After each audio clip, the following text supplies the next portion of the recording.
republic for which it stands, one nation, under God, indivisible, with liberty and justice for all. So, first up, we have public comment on agenda items only. So, agenda items only, and then so look at the agenda. I believe most of you are here for, but that's at the end of our meeting. So, does anyone have a question on agenda items? Comments. Yes, comments. Sorry. Yes. Not. Steve Longina, 112 Winding Brook Court, Strategic Budget Committee that you will be talking about during the executive session. I would like to withdraw my application for appointment to the Town Strategic Budget Committee. After careful review, I've concluded the committee is not designed for genuine fiscal oversight. It is structured to shield the board from politically difficult decisions, using the committee as a buffer for accountability. The board is unwilling to own directly. I will not lend my name to that arrangement. Compounding this concern is my belief that the committee has denied access to records it needs to will be denied access to the records it needs to function, whether through deliberate withholding or the town's failure to properly retain documents. A committee without complete information is not oversight, it is performance. The choice of committee chair makes this worse, not better. The public record is instructive. In November 2017, when a doctoral student at the CUNY Graduate Center asked Mr. Prisco, then Senior Vice President for Finance and Administration, whether itemized budget data for the prior 5 years could be released, his response was, "I'm not sure what itemized means," following by a suggestion that the students gather a better idea of what itemization means. The exchange documented in the GC Advocate of December 7, 2017, it wasn't a stumble, it was a strategy. Dismissive, straightforward questions about fiscal records with which formed confusion of obstruction. It's precisely the conduct that makes transparent government impossible. My withdrawal is a signal the board should address these issues rather than allow them to compound behind the cover of a committee. The second comment I have is a question. How much money have we spent in the grant writing? I know we budgeted for $10,000 for 2025. I believe there's a $33,000 line item move to total $43,000 for grant writing. Is that correct? This is a public comment. Thank you for your public comment. Next. Yes. Nancy Bryan, Quaker Avenue, Cornwall. A few items. The community ice skating rink request. I'm not speaking one way or another about that. However, I find it very sad that this town could not do ice skating this winter, in one of the coldest winters that we've had in years. Other municipalities such as Monroe had skating this winter on their ponds. So that's just a little bothersome to me. As far as the use of Munger Cottage for the Cornwall Community Choir and Performing Arts Center proposal, I think this is outstanding, and I truly encourage this board to support that. This group is wonderful. They have performed magnificently in the village, and there is so much community involvement. This is a wonderful group, and they're going to expand, and I think that they should get the full support of this town. As far as sanitation schedule adjustment proposal, I'm not saying anything against what was written. It was very well written and very thoughtful and very respectful. However, I'm on that same schedule. You roll with the punches. You do what you have to do. You have to have a plan B, and we made it through the 3 weeks of no pickup. This was a storm that we had that was unlike any other that we've had in a long time, on top of another storm. These guys did an amazing job, and we made it through with a plan B. So people need to kind of think ahead, and I don't support changing our schedule at all. And as far as number 5, planning board and zoning board training requirements, there was no supporting documents there, and so there was nothing I could read about that, and that's a little concerning. Thank you. Next. Yes. Greg. Greg Roby, Mineral Springs. I would like to speak to the hazardous mitigation plan. There have been conversations about this in the past. I had a chance to scan through it. I see that the sewer plant, my shop, theater techniques, or whatever it's called now, and village public works building are hid and noted serious flood zone. And yet in the summary stuff that I see, I don't see how those are included. I also see that included in that plan is the streamlining of the flow of the Move watershed to further burden that estuary that's a system that is behind the railroad track and floods. It's part of the National Flood Insurance Program, FEMA flood zone, and that also seems to be missing. I reached out to the committee that you referenced, Supervisor, and of course heard nothing back. I let you know, and I've heard nothing back.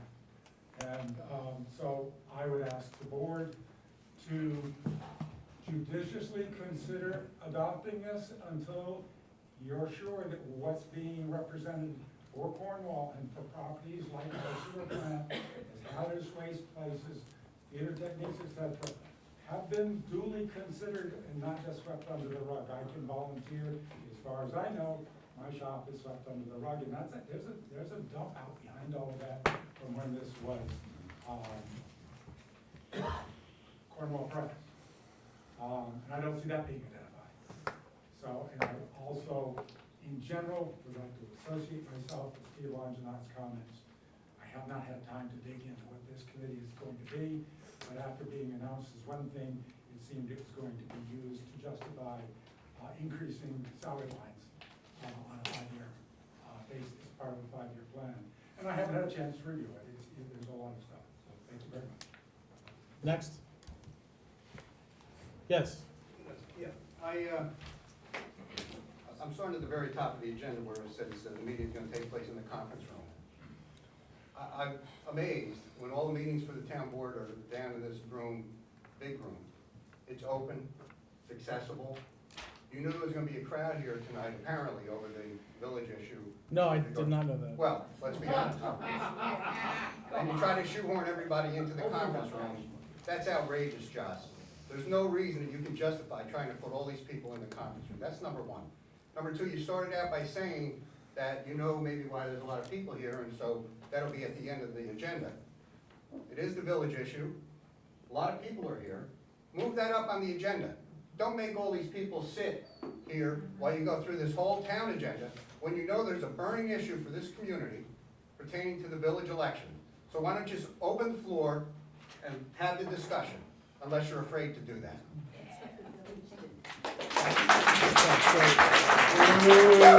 Is there anybody else? No? Okay, so, yes. Chris Moreau, 72 Mailer Avenue, and speak on the Strategic Budget Committee. I am also going to formally withdraw my application in consideration based on the recent developments and the article that's been circulating. As I'm sure you know, speaking to you, your supervisor, your platform to dissolve the village. I was unaware of that when I signed up. I did not know that was your intentions. I'm concerned with making myself party to that as part of this Strategic Budget Committee. I also find it completely fiscally irresponsible that some of the members of this board are going around talking about a referendum to save money on elections while we are finding money in the budget for stipends that were never once paid. Thank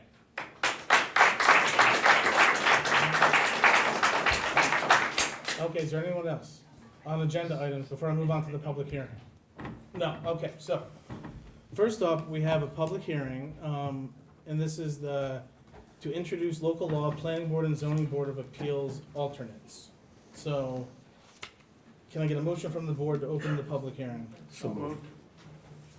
Mr. McCarty? Yes. Ms. Heath? Yes. Mr. Gold? Yes. Ms. Michaelozzi? Yes. Mr. Wojciechowski? Yes. Okay, is there anybody, so I guess first, in case the residents are not aware of what we're trying to do here, so we basically have two boards, and there are times when we have conflicts on the boards, where people are absent and we're not able to have quorum, and the idea is so that we can keep the boards properly functioning.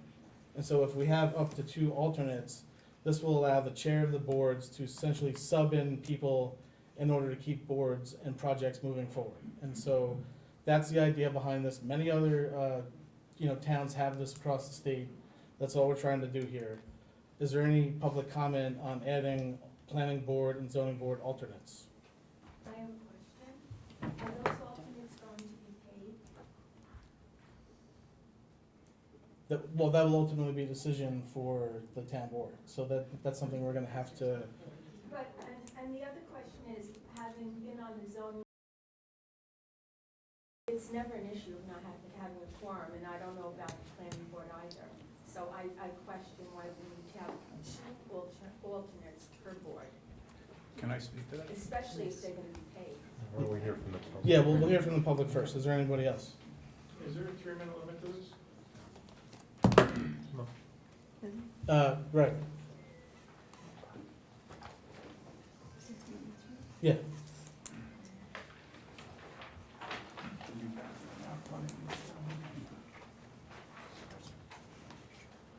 I'm gonna do something different this evening, Greg Roby, Mineral Springs. is that for the public hearing, Greg, on the planning board alternates? Yes. I am submitting written comment as Okay. well as oral comment, because written comment is our constitutional right, petition for redress of grievances, no exercise our speech superior to that of the entity we create, our government, and our government creates corporations. So I am practicing written speech as well as written speech. Does that clarify it for you, Supervisor? Yes. The law that was discussed February 10th, 2026, it was suggested that allowing the board to adjourn to a specific date and time could be a simple and elegant solution to the orally stated need for this law, which is expediting consideration of an application matter and to avoid the need to renotice meetings and or wait for the next scheduled meeting of the board if a quorum is not met.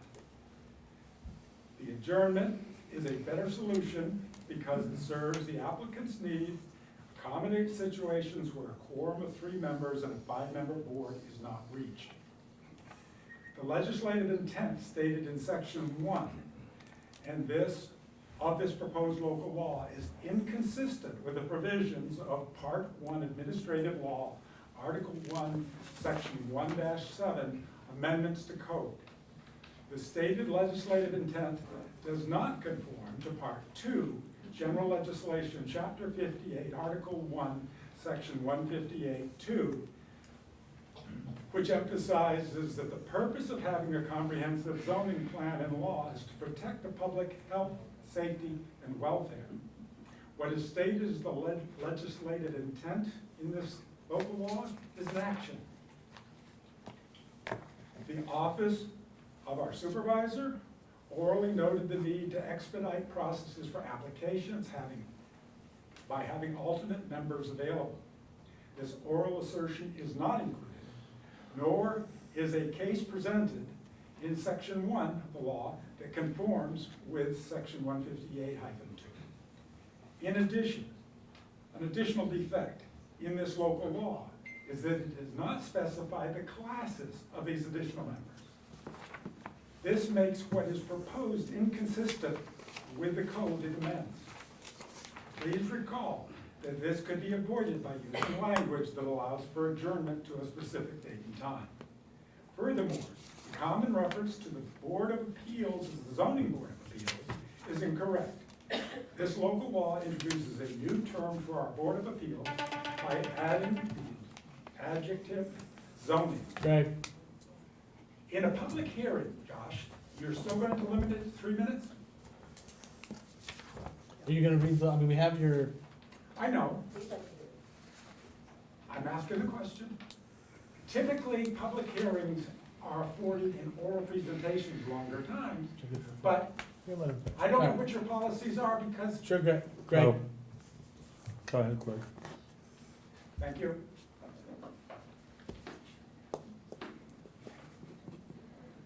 Historically, since 1980, when our comprehensive plan began, our Board of Appeals has been a thing.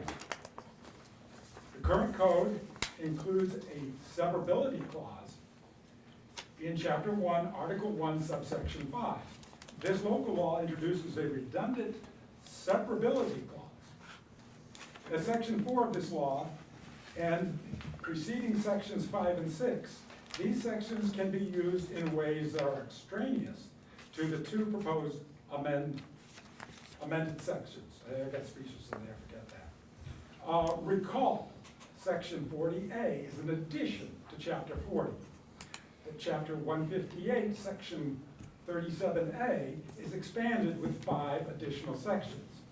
Any repealed section that does not logically fit in within this law that is proposed to be added to these chapters. It just doesn't make sense to have a repeal section because you're adding. The inclusions of section 5 and 6 raises concerns about their plausible application down the road. Lastly, at the last board meeting, it was mentioned that more committees are to be formed, so expanding existing boards seems counterproductive to the need given to add more volunteer positions, which would not be necessary with the adjourned to a date and time specific approach, and would render the additional volunteers unnecessary. Relating to the appointment of volunteers, and as a stated purpose for the executive session tonight, such fails to qualify under the cited law as an agenda item. Nominations are a matter that by open meeting law occur in open meeting. And this inclusive of a motion, a second, and discussion. The cart in this particular case is way out in front of the horse. Only after a nomination, etc., might an ES be a reason. Thank you very much. Is there anybody else on this issue? Yes. Nancy Bryan, when I first saw this, and I don't really believe what you're saying, I will be honest to say that, I'd like to know what's the real reason we're doing this. When have we not had a meeting due to a lack of a quorum? And I've been to many of the zoning board of appeals meetings and many of the planning board meetings. Their members are there, and I really believe there's some underlying reason that this is being proposed, and I strongly suggest this board not to support this. I noticed that the other item on the agenda was pulled for this, so today this is just the public hearing, and we're not gonna be having a discussion on it later on or voting on it. I would strongly suggest that this doesn't go anywhere, because I think this is false pretenses.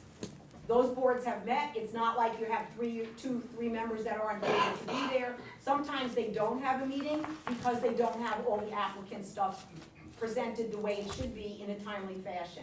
It has nothing to do with not having a quorum, and this is definitely some underlying secret agenda. Thank you. Josh, can I speak to that? Yeah, sure, Mayor, if you wanna. I'm on the Economic Development Committee, and I'm also in the Chamber of Commerce. And one thing that we've been working on is talking to businesses, talking to the planning board, and finding out why Cornwall has such a reputation for being so difficult for business.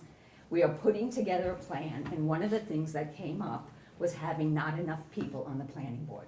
So I am not telling you what I think or what Josh thinks. I am telling you what business owners in this town told us. So we're trying to make the process easier. There is no hidden agenda whatsoever. I have heard too many businesses complain about the process, so we're trying to make the process as easy as possible. Mary, my Ken. husband's been a business owner for over 40 years in this town. That's and right, he's so he never hasn't a had so the it's not- problems. it's not a Guys, it's debate. not, guys, it's not back and Never forth. had a problem. We're not gonna engage in a debate. No. Ted Warren, Hasbrook Avenue. For my work, I attend planning board meetings throughout the region. And virtually every other municipality whose planning board meetings I attend has alternates. And I've been in a number of situations where alternates have had to come in because of an absence of a regular planning board member. I want to comment on this, because you look at the process, you've got planning board members. I know Wynn's going to give a few examples of when the planning board maybe couldn't meet because they didn't have a quorum. They have 7 members on the planning board, a quorum is 4. The zoning board has 5 members and a quorum is 3. I don't usually agree with Greg on a lot of things. But I will say I agree with Greg because there is a mechanism in the law that says you can adjourn the hearing.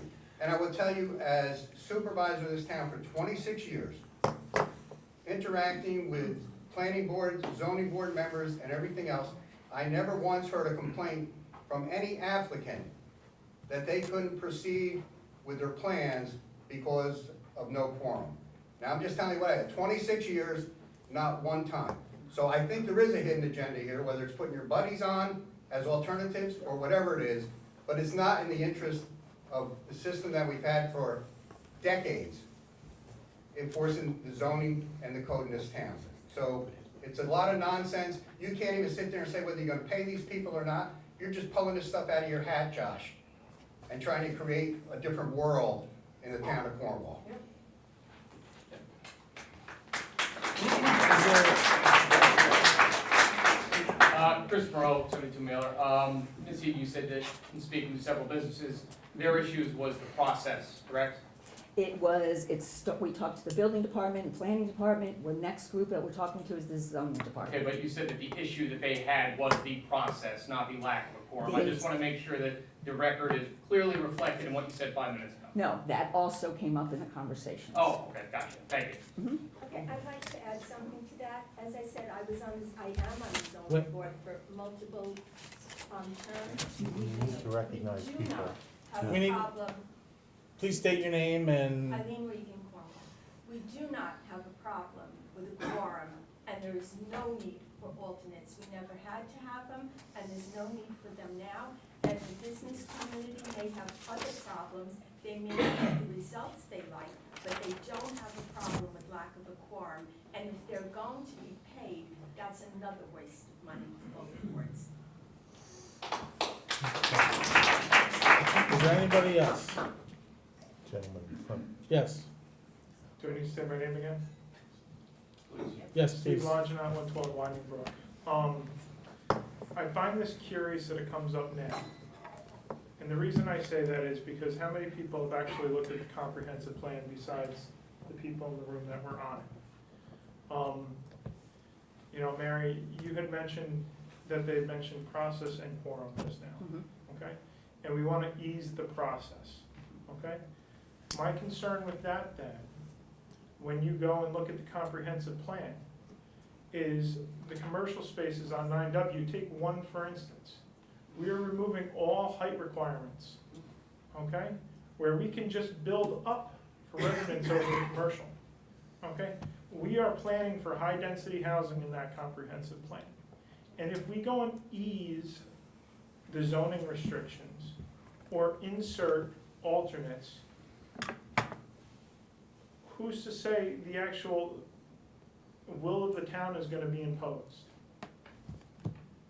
If there's 3 Democrats and 2 Republicans on the committee, and you go and insert 3 more as the alternate, 1 person calls in sick, now you have a block.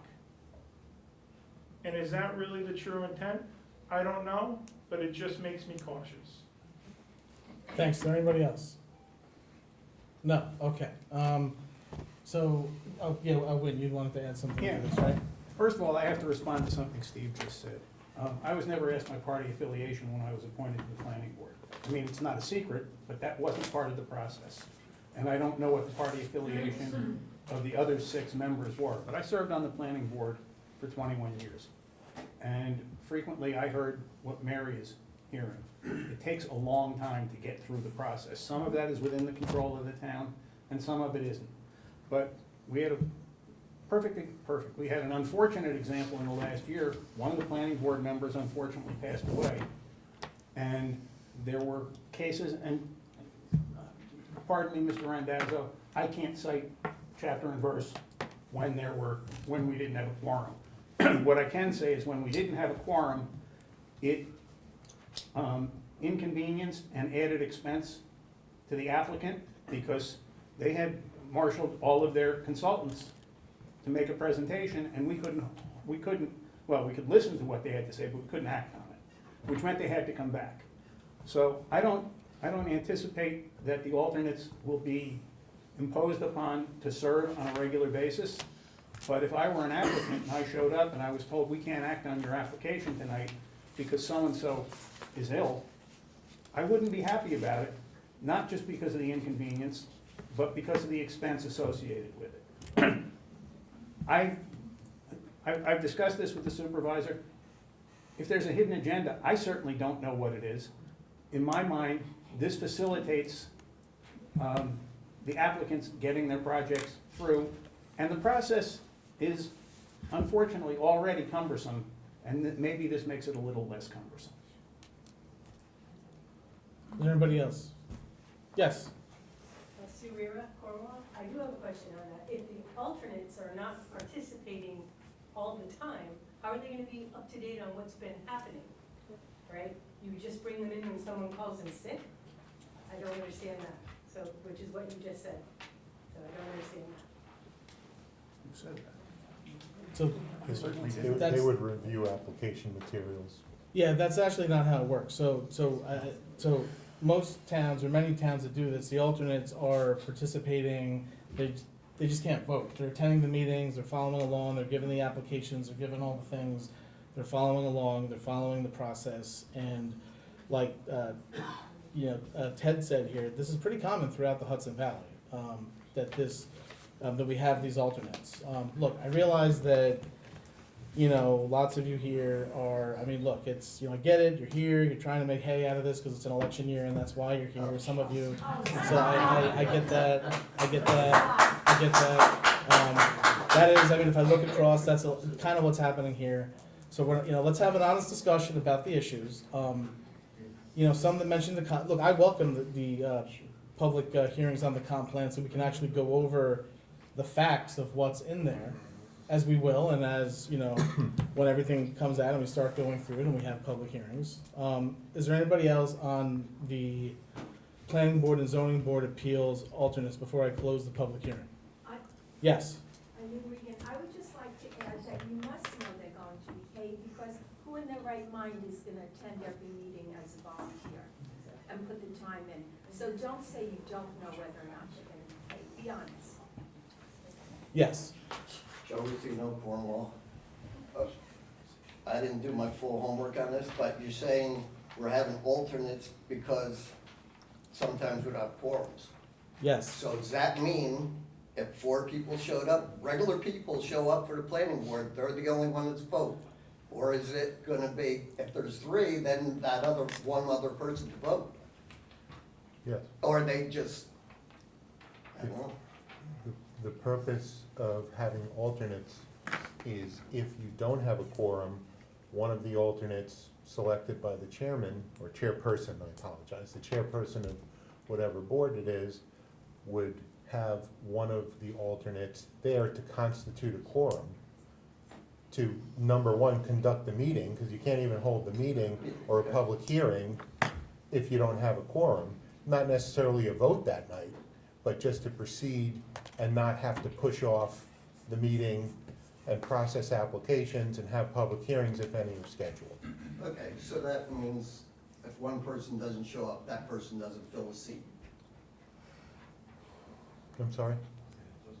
Basically, it's only for quorums, it's not for if one person's or 2 people are absent. No, They don't it's, fall if, in. no, if Okay, if so 5 people if of we the have a 7, quorum all the time then now, you're ready to go. they just. They don't okay. participate in Okay, the they only- deliberations, Okay. they just observe. So, we've had quorums for all this time, so hopefully they won't be needed. Pretty much. That would be the best case scenario. Thank you. Yes, sir. Is there anybody else? Yes? Angelo Barry, Cornwall.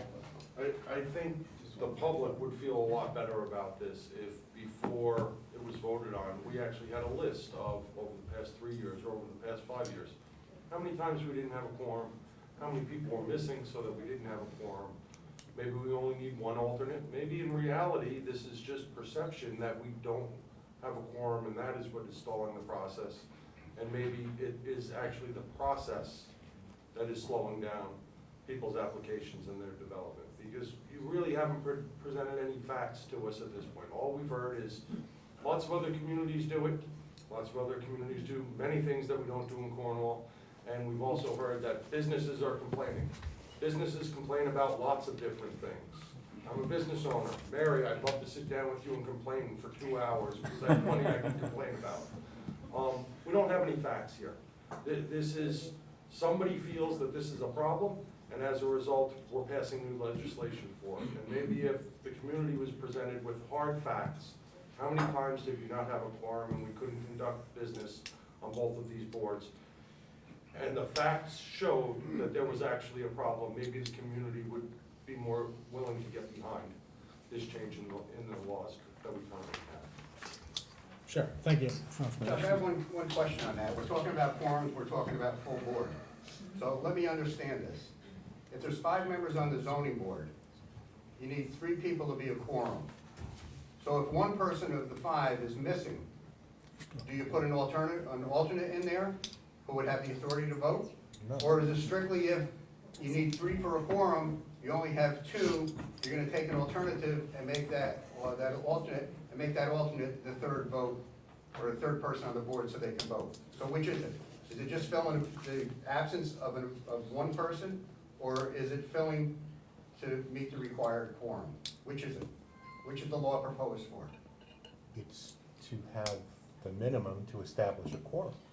That's what I said before.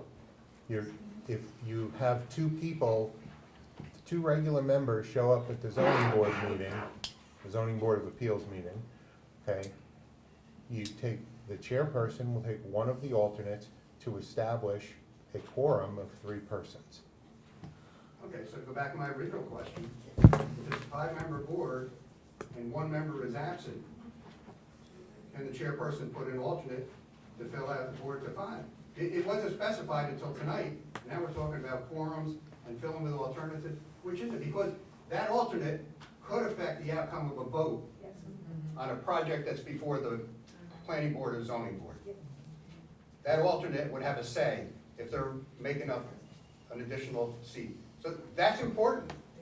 That's important. What's the goal here? To have a quorum to conduct business, or to fill that, 4th or 5th person, just to have the person on the board, which gives them the power to vote? A quorum, a minimum quorum to conduct business, as I said before. Does the law say that, sir? What's that? Does the law say that the alternates will only be able to fill in if it's necessary to meet a quorum? I will let you know that. Well, that's what I want to know, because it's a big factor as to how the town conducts its business and who's conducting the town's business. Ted, yes. Ted Warren, Hasbrook Avenue again. So what my experience has been in other towns is that even when there is a quorum and there are missing planning board members, alternates are brought in so that there are many voices, or as many voices as possible, as many sets of eyes as possible on these applications, so that they can ensure that decisions aren't being made by a small group of people. That's standard practice in almost every other town I've been to planning board meetings in. I have a question for council. Is it my understanding that the chairperson of each board gets to select the alternates?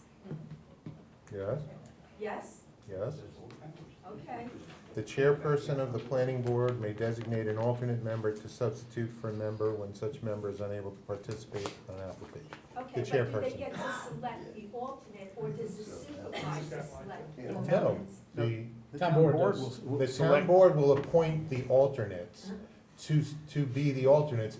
At a particular meeting, the chairperson will designate which alternate or Therein lies alternates. the problem, because Okay. it sounded another way. It sounded like the chairperson was gonna be the one selecting an alternate, as in being an alternate, not selecting them to meet a quorum, and that's a big problem. Okay. Thank you. Is there anybody else? Yes. So, Angelo Barry, Cornwall again, under section 2, subsection C, states the chairperson of the planning board may designate an alternate member to substitute for a member when such member is unable to participate on an application or matter before the board. Doesn't say anything about only in the event that there is not a quorum. So if it's a 5-member board, one person doesn't show up, the way this law is worded, I'm not an attorney, but the way I read it, says an alternate will be used even though there's a quorum of the core members of the board. Well, we can clarify that, if that's what the board wants to do. I couldn't quite hear that. I said if the board wants to, we can clarify that language before this is adopted. Thank you. Is there anyone else before I move on to Who the? hasn't spoken yet? Oh, sorry, who hasn't spoken yet? Yes. So Anyone you else who hasn't mentioned- spoken yet? Yes. Me? Yeah, yes. Sorry. You mentioned this, being about politics, because it's politics here and everything and all that jazz. essentially what you're doing is you're packing the board. Because obviously, like when we talked about the stipend, okay, you abstained, it was 3-1. All right, and then we made some fictitious statement up about how it was designed, all discussed the year before, yada, yada, yada. Essentially what you're gonna do, okay, is you're gonna pick whoever you want for the committee, okay? You're gonna put them on there, and then when somebody is sick, hopefully from the opposite side of what your agenda is, the chairperson is gonna select, and it's gonna get steamrolled through. You're packing the court, just like they wanna do with the Supreme Court every other 4 years. Okay? And it's disgusting how we have national politics come down to the town level when I just care about the pothole outside or the street light that's not on it.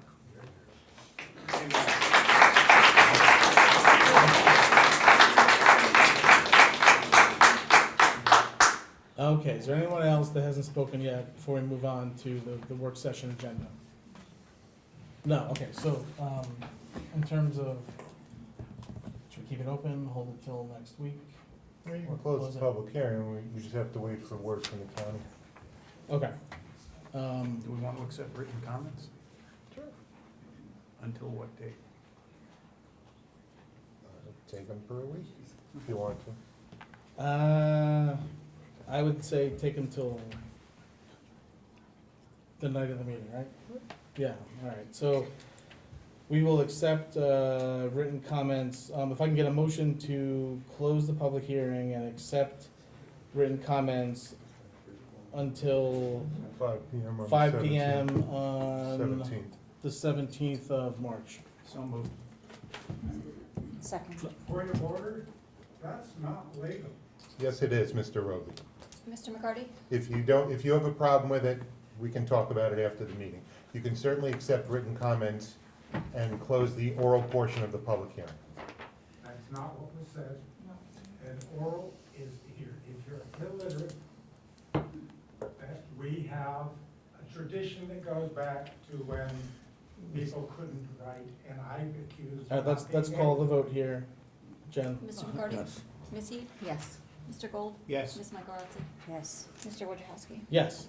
Okay, moving on to the work session. So, first we have the community ice skating rink request. So, let me just pull out what I have here. So, we had, students from Cornwall Elementary School visit us a few weeks ago. And they had come in and they were asking about, ice skating on Rings Pond, which, has been a big topic this year. And we got into a discussion about it, and, what I had said, the reason why we haven't been allowed to do this is because the town's carrier and the other 2 carriers that the town has looked at over the years will not insure skating on Rings Pond. We are only allowed to go through a specialty carrier, and the town board decided not to go the route of the specialty coverage for this year because it was in the middle of the winter. Now, we can certainly explore that next year. We will put that in the budget for next year. But I believe a better way to do this, and other towns have looked at this as well, because the insurance, all the carriers will fund, those ice skating rinks that different towns put up and they fill with water and they freeze and they allow the public to skate. And then during the spring, they flip it over. And maybe you have roller skating. So I was talking to the students about this at Cornwall Elementary, and they said, "Oh, that would be a great idea." And so I said, maybe if you go and you write letters and you send it to the board, and then we also go and we maybe talk to our legislators to see if they would be willing to fund this. I believe in another town in Orange County, we had an assembly member fund one recently as well. I don't know if that was Wallkill or if that was another Montgomery. Somewhere got funded recently. It was Montgomery. Yeah, I think it was Montgomery, right? And so I think that's something we're gonna look at. We're gonna go and we're gonna talk to our legislators about this idea of funding. We're gonna look at it, what does it cost, what would it cost to operate, to maintain?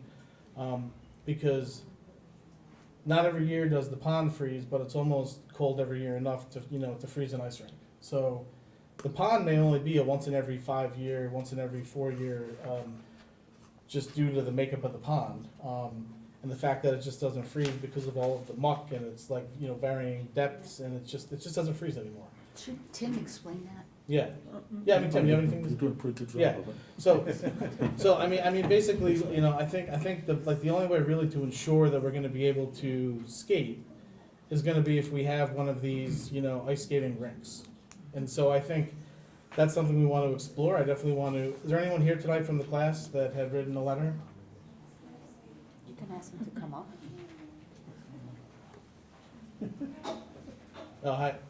So I just wanted to thank you for writing this and for your classmates. You know, we had a bunch of great discussions that day.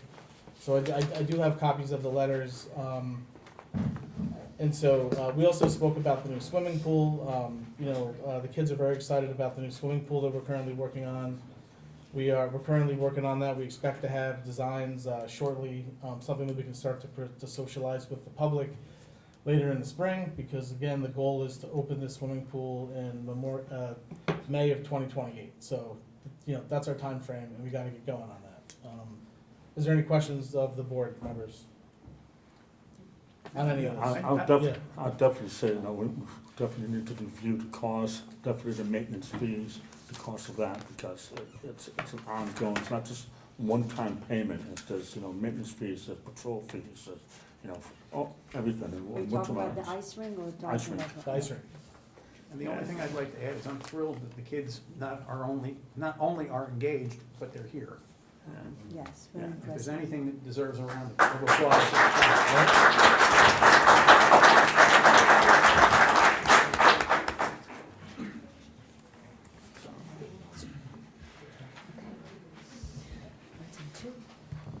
Definitely have a look at the homework.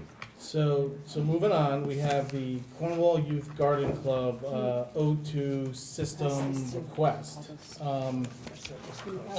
This is from, James is here. James, you gonna talk about this? Yeah, sure. Okay. Sure. I got a copy, a couple of these. It's just a presentation. If anybody wants to take a look at these. So my name is James Jackson, 6 Center Street. I'm the co-chair of the Cornwall Youth Garden Club. We manage the town composting system down at Donahue Farm. We did 13,000 pounds of compost this year, which is kind of amazing. We started a program called the Compost Captain.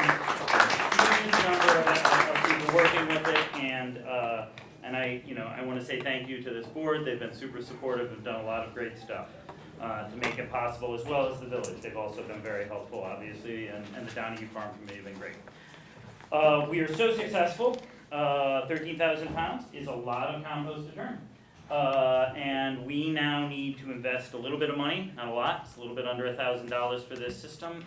It was recommended by Ermin Silkovich of Orange County Recycling Program, and there are a few other towns that are using this, or large composting operations. It's a forced air system, and we're going to try and do the solar powered version since we're down at Donahue Farm and it's kind of away from electrical setups. And it will allow us to really grow. Right now we're beginning to get a bunch of the town's businesses. You'll see on there we have 5 businesses already. A couple more are already beginning to, are planning to contribute. It's this thing has basically doubled every year since we've been doing it, which would mean next year more than, somewhere in the neighborhood of 30,000 pounds of compost processed. So we think for the money we spend on the system in a couple of years, it will easily pay for itself in what we save on tippage and long-term benefits to Cornwall soil. Any questions? I have a question. Was a negative aeration system? Hey, this isn't a back and forth between. Oh, sorry. Sorry, yeah. Sorry. Perhaps- Does the board have any questions? I'm sorry. Right. I was gonna say, perhaps after the meeting, you could stay around and answer some questions from the Happily. folks. Can I see that, please? Yes, sir. Okay. Thank you very much.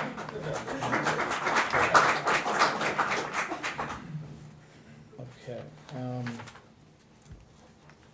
Questions on this at all? No? Okay. All right, let's see, so next we have number 3, use of Munger Cottage for the Cornwall Community Choir Performing Arts Center. KJ, you here? Yep. You wanna get up and give us sure. an overview? Yeah.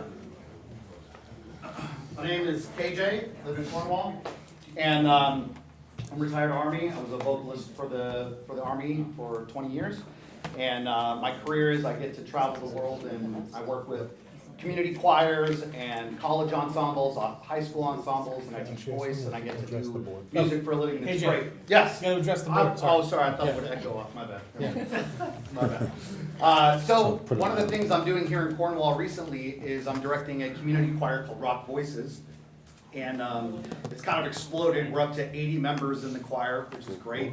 And we held our first concert in December. And at that concert, I was just bombarded by members, people who were from the community who were watching, saying, "Oh, I wish you did something like this for kids, and I wish you did something like this for that." And so over the last kind of couple of months, I've been developing a plan to start a couple of children's choirs, a seniors choir, as well as an all-age choir for the community. And originally I was going to put it under my LLC for Live Loud Studios, which is my production company that does private lessons and performance stuff, but I decided the better route would be to do it as a nonprofit. So I spent the last month and a half kind of establishing our nonprofit status, got that all squared away. I worked with Parks and Rec, Phyllis and Laura from Parks and Rec to find out if we could use Munger Cottage. The space is perfect for what we're wanting to do. It's right in the heart of Cornwall. I've already clarified the times that are available. It doesn't conflict with any of the other nonprofits that use the building. I've submitted the building request form. Everything seems above board, and everybody's very excited about it. So that's the plan, is to launch Cornwall Performing Arts Center, and we're gonna we would like to operate out of Munger Cottage for the time being. The long-term vision, obviously, is to actually create and build an actual performing arts center with a venue for performances and a multi-use facility with a black box theater for community theater and teaching and classes and conference hall. And I have big visions, but who knows? We'll see. Put the cart up before the horse. But for now, I'd like to, that's the goal, is to launch this with the children's choirs, the all-age choir, and the seniors choir. So. Sounds great. Great. Thank you. Thanks. Is there any questions? Yeah. Questions Definitely. for- So KJ, Yes, sir. so I've been in music all your life, it sounds like. Yes. Have you walked into that room and see that that's basically like an echo chamber, or you like just sitting about, putting the proper acoustic pads in there to, Yeah. to kind of get the tone right? Yeah, I mean, there's certainly, we could do that. The thing about singing in a room that has a lot of reverberation, it makes you sound way better. So I think it only will act as a positive thing for us. But no, I think eventually, and I know that the town is looking at renovating Munger Cottage over the next several years. There's also a grant out right now for updating the audiovisual stuff at Munger Cottage, which also could include some sound treatment for the walls and things like that. But I've been in there many times, and it's well within the limits to have a successful I asked rehearsal. that question because my youngest son's a musician, and been a musician for many years, and musicians are kind of funny about the sound, tone of their sound, Yes. And so I know you're probably gonna come back to us and say, hey, we need X, Y, and Z Oh, yeah. to make this room sound better. Sure, Or sure. be more productive, Right. So I'm a little concerned about that, because obviously that's cost, and I just want to know where that cost may or may not come from. Yeah, for every time I've been in there and I've played the piano in there, I've sung in there, there's also another group that sings in there throughout the week and stuff. It's never struck me as an issue that I would need to address that would prohibit us from being able to hold choir rehearsals or any kind of ensemble rehearsal. I definitely want to let you know that I love your idea and I'm 100% behind it. Just need to ask those questions. Thank you, sir. No, absolutely. Is there anything else?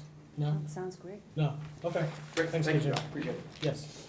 Let me see, next we have the sanitation schedule adjustment request. Maria, you wanna? So I'm Maria Eagling, I am from the Stone Hollow community, and I wrote the letter about the Monday recycling. We have handled over the past 5 years 32 times where we have had to help hold our trash, our recycling for 2 weeks. That is a very common thing. When you look at the comparisons between the Tuesday, Wednesday, Thursday, where Tuesday has held it 4 times over 5 years, Friday has held it 12 times over 5 years. And I don't disagree with the decision to skip the recycling pickup because of that storm. It was an extreme storm, I have no question about that.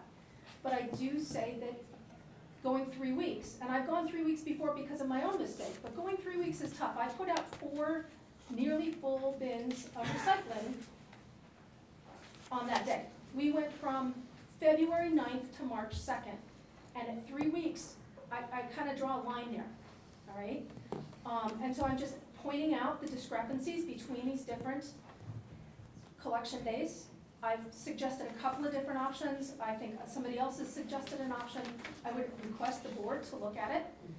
And I do want to thank the highway department. There is nobody in this town who is more thankful for having plowing by the highway than those of us on Novacrest Court who have been plowed by GDC since we moved in. There is no comparison between the two. So I do want to put my special thanks into the highway department. They're amazing. It's just that 3 weeks with no recycling pickup is a challenge. So I also want to acknowledge, we also have a letter from Kristen Chiatatis, who is also one of your neighbors. She is. She submitted a letter as well, this came in last minute, at 4:31 PM. I'll get copies of this to the board. I mean, certainly we're not gonna be able to resolve this tonight, but I think, we're gonna have to talk to the highway superintendent and, I mean, it's one of those things where if we change your route, then we're affecting someone else's route, vice versa. It affects everything. Yeah, It does. We have pickup schedule, maintenance schedule, it goes well beyond just the recycling getting thrown in the back of the truck. It's very complex, so to change the whole system for 2 residents is crazy. I wouldn't even remotely begin to think about going through that process. so I guess what I would ask is, I mean, look, obviously, Stone Hollow is a bigger, what is it, 29 homes. I mean, I guess the question is, I mean, is this how all, well, I assume you're gonna say that all 29 residents and No, that this live. is Yeah. me personally. Okay, This is me personally who wrote this. I did the data collection off of the town's websites. I don't think it's not this is not a Stone Hollow issue, all right? This is a Monday recycling issue. no, I'm not saying it's a Stone Hollow issue, I'm just asking, is it, because there's 29 other, No, I am not Okay. speaking for Okay. Stone Hollow.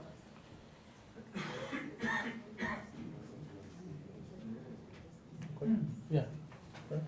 Yeah, I mean, I think, we could certainly take, I have Kristen's email, I would certainly ask, if there's anyone else in Stone Hollow that wants to. No, this is not. No, Stone Hollow. I understand that, but there's other, but I have Kristen who also says that there might be others that are, Oh, so what I'm saying is that it would be, the board's gonna take this under consideration, we're gonna talk to the highway superintendent, and we'll see if there's some way to do something. I don't even wanna, imagine what requires, moving around to accommodate this. I have to have a discussion with him about this in full and see what is, possible to do this. I understand your hardship of, the 3 weeks or even, being 2 weeks in some cases. Could we circle back to Maria in the next session of town board meeting? Or we'll have 2 weeks to sort it out? Yeah, I mean, I'm at least gonna need until next week. I mean, if not until the next meeting, the next work session, yeah. Please don't come back with a take it to the Newburgh Town, whatever that thing is called. They're open from 8 AM till 3 PM, Monday through Friday, so if you have a job, that's not realistic. Second, if you take it in on Saturday, that's like 2 days before the next pickup. Yeah, And third, the commingled stuff is just in the bin, so you'd have to bag it up to get it into your car to take it to the Newburgh. That's not a viable option. no, look, I wasn't gonna suggest taking it to, we It have, is suggested. Free, it's free of charge. You can bring your stuff to 9 or Ave. Recycling. Disingenuous. okay, so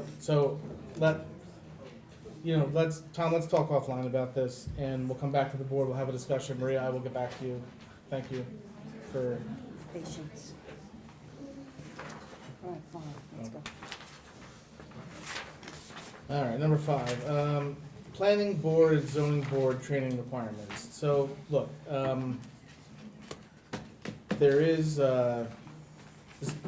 in town law, there is a subsection under planning and zoning that does say that there is I believe it's a 4-hour requirement per year that planning board members and zoning board members are supposed to have. Some towns have been, very good about this across the state, others are not. I happen to, in Cornwall, it's kind of been enforced like unevenly over the years, if at all.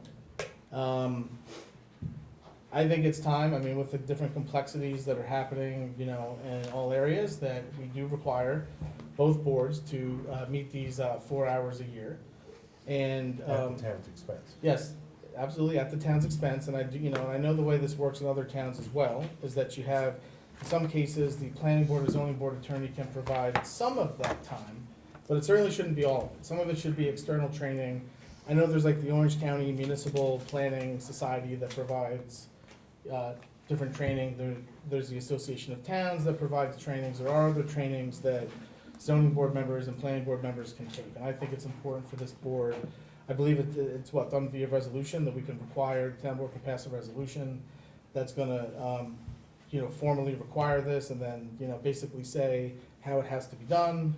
2 hours could be done by the attorney, the rest has to be, but the town board ultimately determines. And then this is used, every year we're appointing different members, and we really need to have a way to sort of like, if we have members that are seeking reappointment after their terms are up, it's very important that we have a way to say, well, look, have you done your trainings over the years? And if you have, great. If you haven't, well, then, you should be doing it. So I think it's fair that we put that into place. And so, I don't know what the rest of the board thinks about this, but I think in general, training is good. And, if you're not willing to do the bare minimum training, then, you shouldn't be on the board. So I think that's something that we're gonna be looking to do, that we're gonna be putting in place. Has this been practiced in the past? No. Not here. Okay, all right. So, but it is, Wouldn't it be a good idea to, run it by a planning board chair and seek his thoughts and feedback?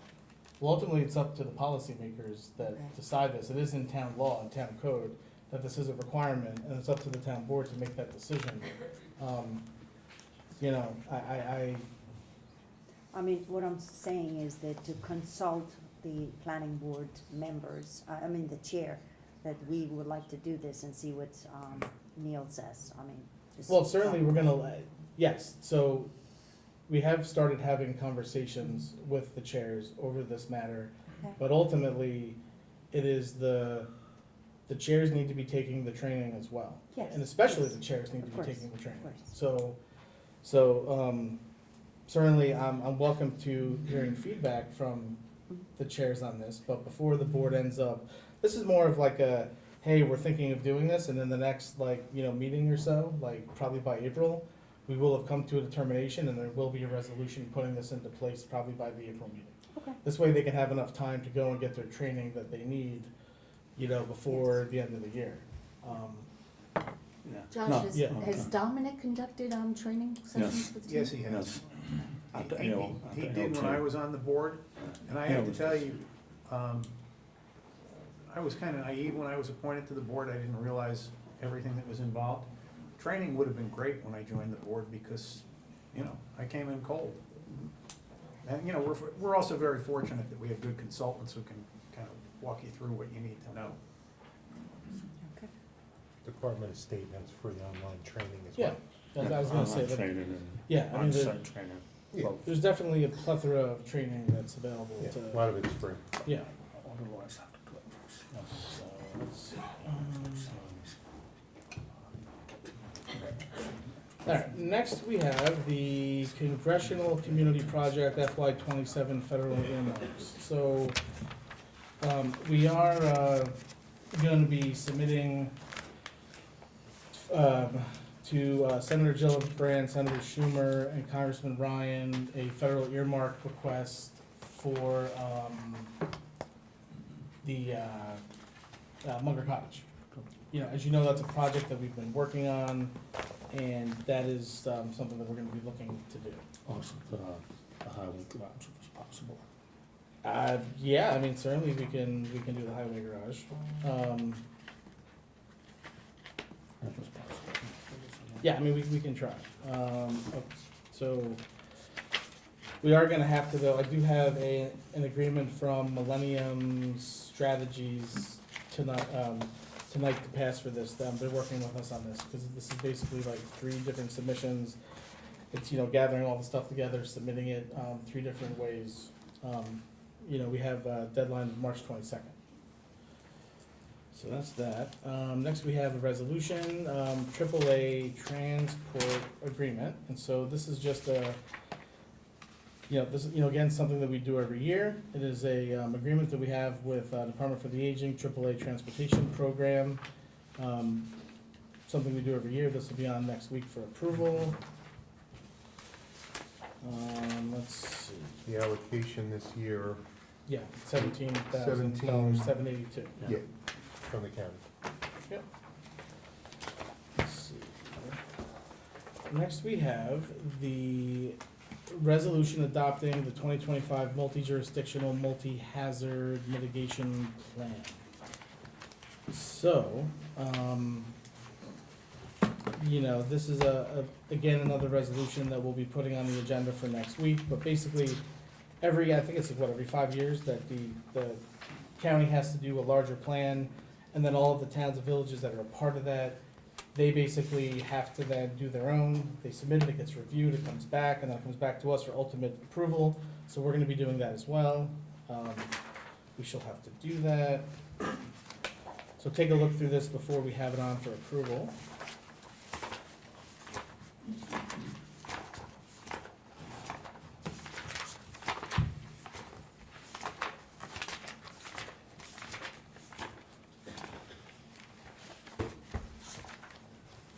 Then we have the resolution for the ACA Assistance Agreement. So, this is something we have to do as part of the Affordable Care Act. We have to do this, complex reporting every year. And so it's beyond our abilities. We've been doing, since the Affordable Care Act passed, it's been over a decade now. And so we have to do this every year. So this is just authorizing us to work with the contractor to do the work. Let's see, 10. We have special event permit for men's rec basketball. This will be on, Baseball. I'm sorry, baseball, Baseball. sorry. Okay. This will be on for next week to approve. Just so you know, I did speak with Mike Anderson. Yeah. And he has spoken with the applicants, kind of gave the do's and the don'ts Yeah. of the field, so Mike Anderson said no problem at all, so. And I Where have is their- this taking place? At the Little League Field. Oh, I see. And I have their insurance as well, so. Yeah. Good. Nice works. All right, next we have, so this is actually an action item that we're gonna be acting on. This is gonna be an approval for the annual GFOA conference from April 15th to the 17th in Albany. This is for our bookkeeper to attend. You see the amounts that are here. Can I get a motion to approve? So moved. Second, Mr. McCarty? Yes. Ms. Heed? yes, Mr. Gold? Yes. Ms. Michaelozzi? yes. Mr. Wojciechowski? Yes. Next I have, we do this every year, so the audit's about to start this week, and so what has to happen is you have to go through all the lines where you have pluses and minuses. We do this every year. You can kind of see where you're basically pulling minuses and basically balancing them out with pluses. These are called budget adjustments. You can basically see all of these. We do need to do this tonight because the audit does start this week, so Pam needs us to do this. So if I get a motion to approve the 2025 final budget adjustments as listed. So moved. Second. Mr. McCarty? Yes. Ms. Heed? Yes, Mr. Gold? Yes. Ms. Michaelozzi? yes. Mr. Wojciechowski? Yes. Next I have, action item, personnel part-time dispatcher resignation and an appointment. So we have the resignation of Rosalie Felice. She is, resigning her role as dispatcher with the Town of Cornwall Police Department. Can I get a motion to accept the resignation with regrets? So moved. Second. Mr. McCarty? Yes. Ms. Heed? Yes. Mr. Gold? Yes. Ms. Michaelozzi? Yes, and thank you for your service, thank you. Mr. Wojciechowski? Yes. And then I also have an appointment of David Petros as part-time dispatcher at the current rate of $22.93 per hour. Can I get a motion to appoint? So move. What's the effective date? March 5th. Is it the effective date That's a tonight? That's a date of the memo. All right, so yes, effective, has he started? No. No? Okay. Can I get an effective date of March 10th? So moved. Second. Mr. McCarty? Yes. Ms. Heath? Yes. Mr. Gold? Yes. Ms. Michaelozzi? Yes. Mr. Wojciechowski? Yes. Next, I have the resolution to award the proposal for police barriers. As you know, we received a grant to pay for these police barriers that are used for events to basically block cars and traffic from entering the roadway. And we put an RFP out, and the awardee is going to be Roller Guard Global Company LLC of Bottineau, North Dakota, in the amount of $49,900. Whereas the town of Cornwall received a grant from New York State Office of Homeland Security and Emergency Services in the amount of $49,000 under the FY 2022 Critical Infrastructure CIGP grant program to mitigate vulnerabilities at selected government-owned critical infrastructure or mass gathering special event site.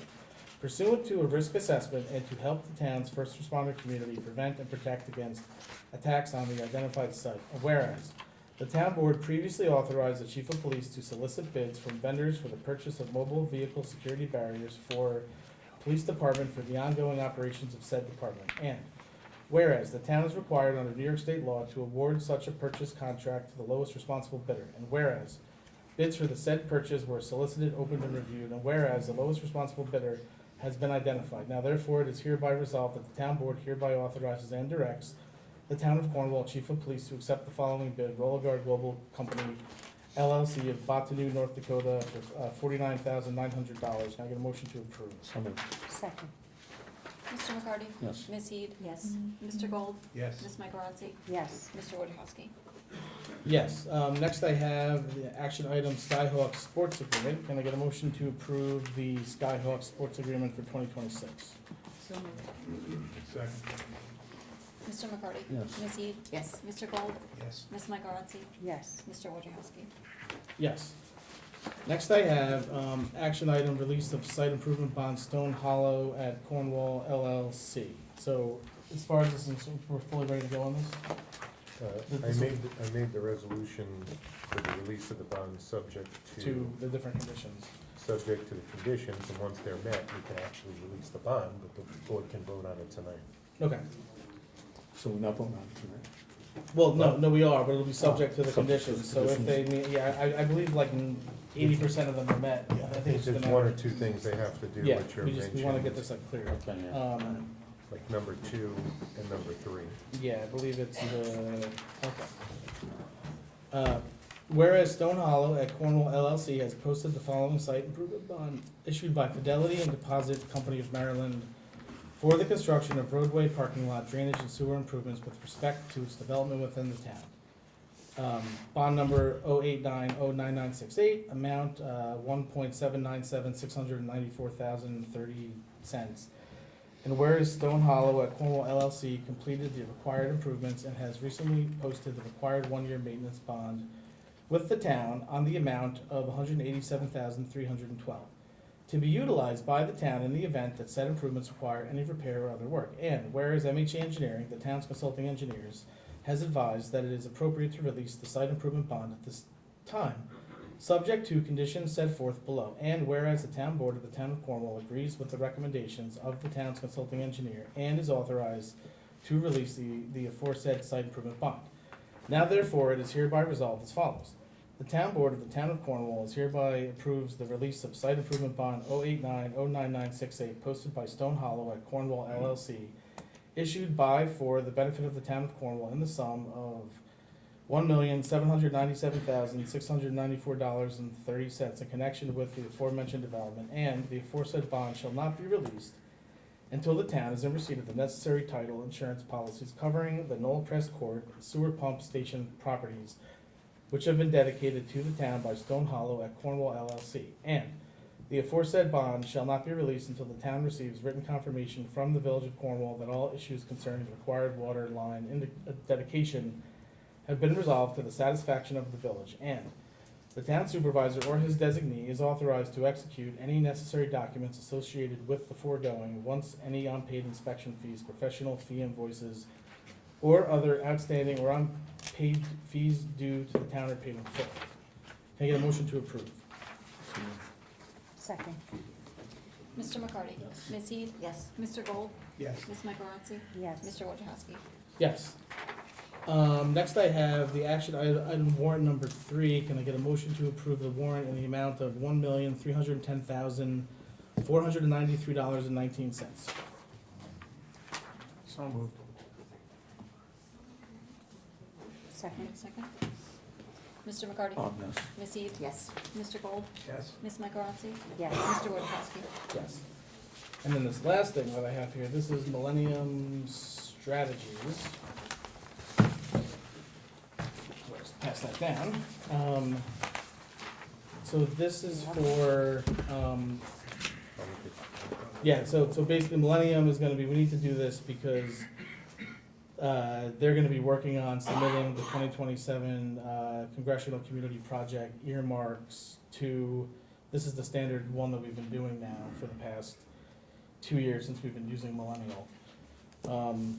And so basically, it's a $3,000 flat fee, and they're going to submit the project forms and document packages to Senator Gillibrand, Senator Schumer, and Congressman Pat Ryan for the Munger Cottage project. Are these 3 separate grant applications? Yes. Okay.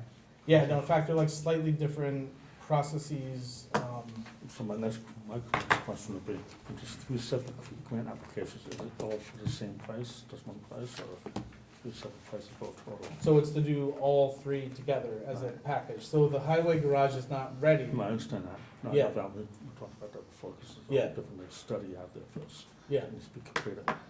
No, but I see the number 3,000 here for a flat fee, is that for the 3, or is that per? No, it's 3,000 for all of the, Okay. for For all 3 of them? For the whole thing, yeah. I mean, basically, they're basically taking the entire, remember how we submitted bricks last year Yeah. for this project? So basically, they have to take the bricks thing, repackage it, redo it, change it, help us get all the letters of support, and, like, tie everything together, upload it, et cetera, and then help us do that. And so that's what this is for. But as far as the highway garage, look, if we had a more final, if we had something final, I would love to submit it. Well, yeah. But we're not gonna be ready for like another, infant process. yeah, for like another period of To time, do like so. a finding on that, see if it's even feasible to do the thing. Yeah, we won't know. So if I get a motion to approve the $3,000 grant writing. So moved. Second. Mr. McCarty? Yes. Ms. Heath? Yes. Mr. Gold? Yes. Ms. Michaelozzi? Yes. Mr. Wojciechowski? Yes.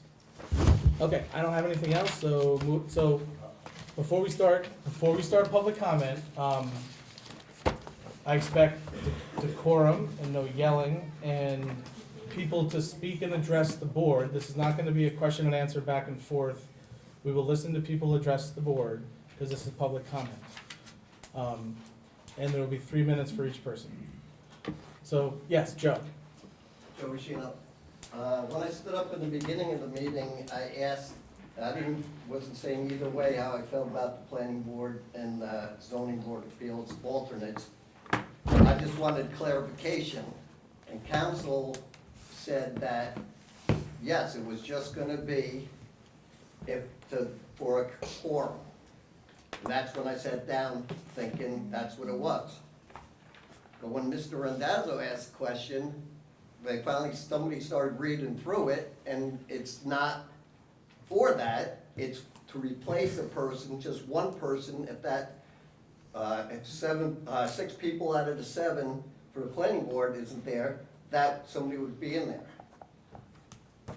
Now, Josh, you wrote that, or came up with this law, you didn't say a damn thing about that when he said how it was gonna work. So you just were gonna let that slide under the table, and now we know it's gonna be, you're gonna pump somebody in there if just one person's, and I think that's really deceitful the way it was. I don't know why council didn't know that's the way the law should be, instead of saying it was just gonna be for quorum. It's not, okay, so. It's gonna be up to the board. If they wanna make it just for But what's the quorum, law that's, say now that they're gonna vote on? what's that? What's the law say now that they wanna vote on? It says to replace a member. Replace a Traditionally- member, but you right. told me it was only But- gonna be for a quorum. Traditionally, it's not necessary unless there isn't a quorum. If we wanna make that change, the board hasn't voted on it. No, I'm not gonna let you get away with that. Okay. It said, you told me it was only for a quorum, but now, That's the intent. that's the intent. That's the intent I had. If it That's needs the to be intent. changed, it'll be changed. There's no need to argue about it. But you told me that's what it was gonna be, so Yeah, what that's is it right. written down that they're gonna vote on? Like I said, if it needs to be adjusted, it will be. It I wanna hasn't- know what the law This says. is not question and answer, so you know what it says, you're asking about it. If the board wants to change it, we absolutely will. Yeah, but Okay. you gave the wrong answer, and he knew you gave the wrong answer, and he didn't say nothing. And that's how it was gonna be swept under the table. We Yes. can disagree. It's on the tape. Steve, Go to yes. the videotape. Steve Longinot, Yes. 112 Winding Brook Court. While legal, I want, through my research on the comptroller website, moving money around like we just did is a questionable budget practice as defined by the New York State Comptroller. You are not supposed to overspend and overspend and overspend a budget category and make final adjustments like that at the end of the year. Point in case, the grant writing, while the grants are great, okay, when the money coming in, it's still a questionable budget practice defined by the comptroller. The second part is, before the cameras were on upstairs, Josh and I had an interaction. And full disclosure, I posted a picture off of Josh's political website with, and it might have been Brian Mitchell's political website, of him and Brian campaigning together. The comment that followed Josh, I have to think was directed at that picture because I reposted it, where Josh threatened to use his police force to silence people that were taking pictures under stalking charges. I witnessed it. I feel that is highly inappropriate. Wow. Holy Moses. And it was said twice. Anybody surprised? It's public. Doesn't meet the standard as penal liability. Break the quorum. Is there anybody else? Yeah. Yes. James Thomas, I live in the village. So, to Steve's point, I witnessed you say that twice. You're holding public office, right? If you can't take the heat, stay out of the kitchen. You have caused everyone to be here tonight. And everybody at the village last night. We are pissed. I have never been involved in any type of politics. I let my friends put election signs on the yard, and that's it. But you have ignited people to come forward and start doing something about this. That's all I got. Next, who else? Will you file charges with me? Sure. Thank you. Regarding the continuing ed for both boards, we've always used the Planning Federation, and we could do Zoom meetings, so I would hope that you would continue that rather than having face-to-face sessions with any attorneys or anything like that. That's always been the policy. Yes. Me, James Galliano, 11 Wood Avenue. Shocked that I would be here, and I know you're gonna keep a tight time limit here, so I'm gonna keep it short. I was tied up in court last week at Orange County Supreme Court, dealing with a particular political parties and their agents, knocking a village trustee off of the ballot. This then followed elected members of this town council, electioneering and campaigning in the village. The village is part of the town. Town is not part of the village. And we now know that there's certain people sitting in this room, people that I have friendly text exchanges with, who don't see the color of the sky the same way I do, and yet didn't know anything about a referendum that was crowbarred in at the last minute, that was worked with by a village trustee who didn't advise the mayor or the other 3 trustees.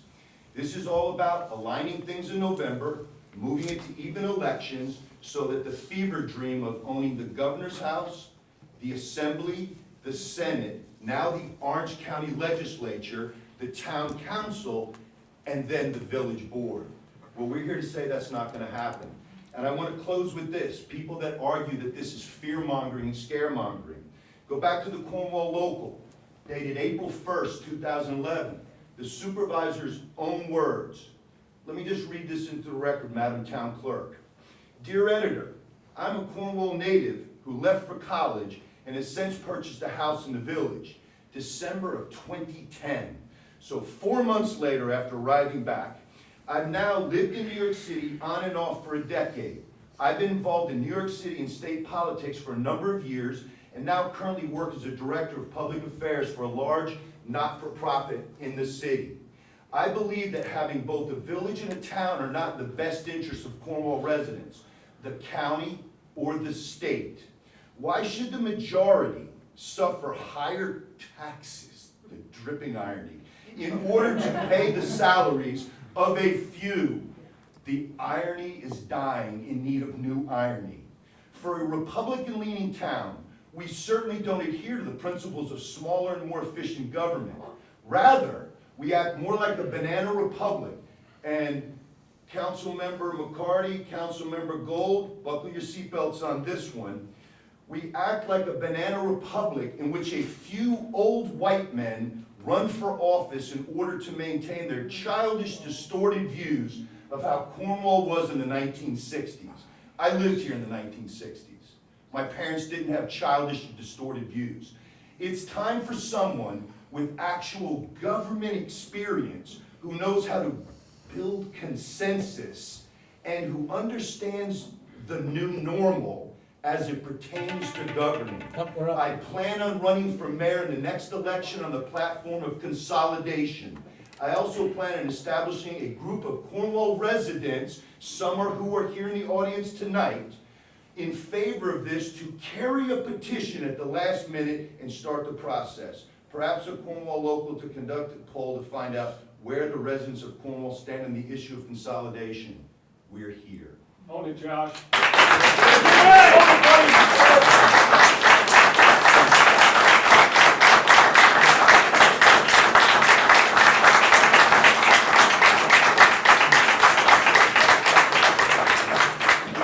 I'll wait to the end to address the bloviation.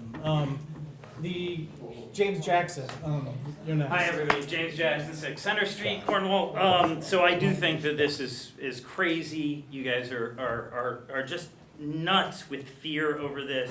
It would not be the worst thing in the world if the town and the village were one. Some people want it, some people don't. It would not be the worst thing. You're crazy if you think it would. You're crazy if we had one police. Just let me talk. It's my turn. God, shush.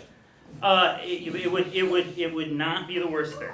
I had lunch with you. We talked about it. We also talked about the election, moving the election, and you agreed that it was weird. That it was you agreed that it was weird that it was in March. And I was like, I didn't know anything about the election issue at that point. I was like completely oblivious to it. I don't really care. We are one Cornwall. This idea that like there's a checkpoint Charlie somewhere being guarded between Cornwall and Hudson and the town of Cornwall is fakakta. You guys, you're letting your fear run wild. Your fantasies are out of control. It is psychologically nuts. I fear for the town. Please bring it down. You're off your rocker about this stuff, or I think we are. We should be working together as we always have and doing good things. There are good people on this board. There are good people on the village that are village trustees. Bring the temperature down. I implore you. Cornwall is a nice place. We should not be infected by the politics of fear-mongering, and that is what I believe it is. I believe that is what it is. I believe everybody. What is, dear, and I know it's not a question and answer session, but if someone someday, somewhere would listen to me, what is the point? That would be it. It's not a question. Sorry. Elsa. Elsa Cameron, Cornwall on Hudson. Sir, You don't live in the village. You have no idea the atmosphere in the village. Yes, excuse me, don't laugh at me. Ma'am, I'm there ma'am, every day, every day. Ma'am, Whoa. Ma'am, Cornwall and please Hudson, address the board. all the time. I'm Ma'am, down please at address- Donahue Farm, at Painters, everywhere, Joe. every day I'm there. Ma'am, I'm sorry. there every day. I don't wanna watch you get He drunk. doesn't live, I don't live in the village, I live in and Cornwall. you aren't a member of the village. We are a group of people who enjoy being together, working together, and we work with the town. The very tight comments, no. What?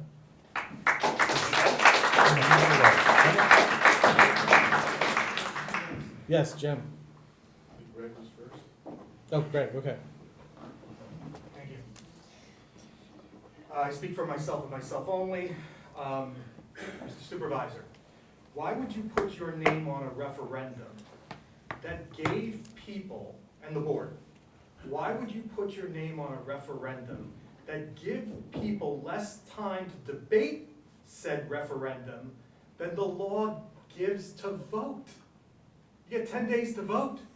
We're talking about, you have shoved a referendum on this community that has given this community no time to deliberate, no time to figure out what we want, no time to respond, no time to maybe there are good things, maybe we should discuss it.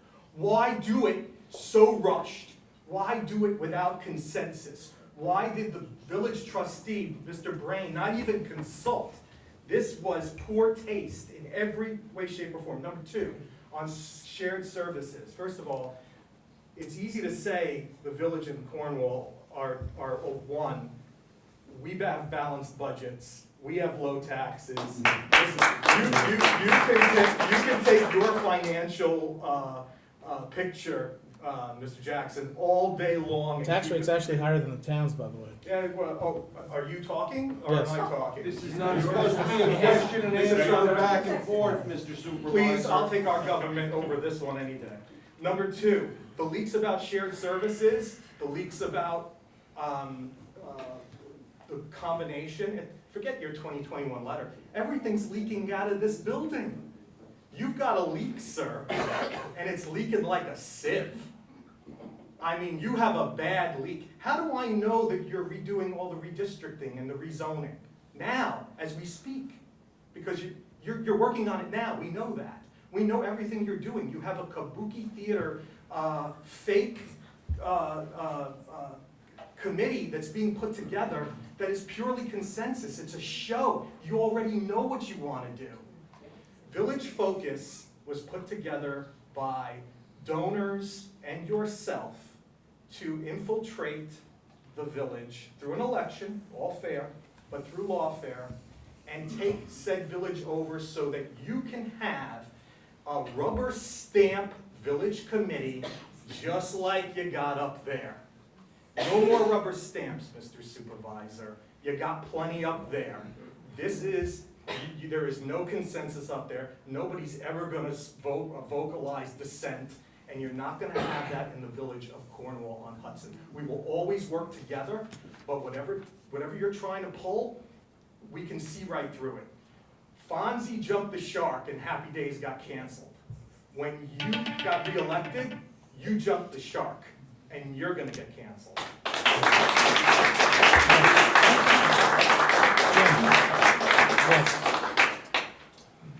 Jim Cragen, Grandview Avenue in Cornwall and Hudson. As most of you know, I am a member of the school board. I want to make it clear I'm speaking as a personal citizen tonight and do not express the views of the school board, just want to make sure that's clear. I want to speak about the referendum in the village, and I didn't think it was germane for this meeting until I saw a website this afternoon. What is it, preservecornwallhudsonelections.com? When you scroll down to it, at the bottom it says, paid for by the Orange County Democratic Committee. The way that this, and 3 of the 5 members up there are leaders that we trust that support this referendum. So since 3 of the 5 of you are leaders that we trust that support this referendum, I want to speak about it just briefly. You can debate the merits of whether or not village elections should be in November or March. It's not right to go out and get signatures to put it on the ballot and turn this in 10 days before an election. It's legal, but it's not right. I believe the mayor said at last night's meeting. I couldn't attend a village meeting because we had a school board meeting. That's not, if you want to debate an issue, if people want to have that debate, let's have that debate. I think Trustee Brain's actions in bringing that, the underhanded way that it was bought to be put on the village ballot was disrespectful to his fellow trustees. If another Board of Education member did something similar to that, I would feel personally disrespected. So I speak not about whether I agree or disagree with it. The way that it's been carried out, I think was extremely poor and is leading to a lot of the negative reactions see tonight. It's not good governance. I would ask all of you to foster open, honest, public debate. Everyone in this town wants good local governance. This is not good local governance the way this is carried out. Thanks. Yes, Eileen Eileen. Newman, and I would like to add that everyone is aware that you are supporting Brian Mitchell and Lisa Silverstone because they would follow your agenda. And do they show up at the meetings? I didn't see them in the village last night. Do they show up at meetings? I don't know. No. And you're supporting them because it'll be another rubber stamp as far as it looks. Sure. Yes. Hi, my name is Jay Pisco. I live on Clark Avenue down in the village. Something that got brought to my attention last night, which just made me, I almost cried over it. And I'll start off with this, I guess. It's dangerous to surround yourself with yes people all the time. It's dangerous for government. It's dangerous just in general because one person gets too much power and things go bad. We see it at every level. And what I saw out of Ms. Scott last night, who was almost in tears because she's been ostracized out of her own party because she doesn't fall in lockstep with you, was just heartbreaking. Because that's not how government's supposed to run, especially at this low level. So I don't know Mr. Mitchell or the other candidate that you're supporting.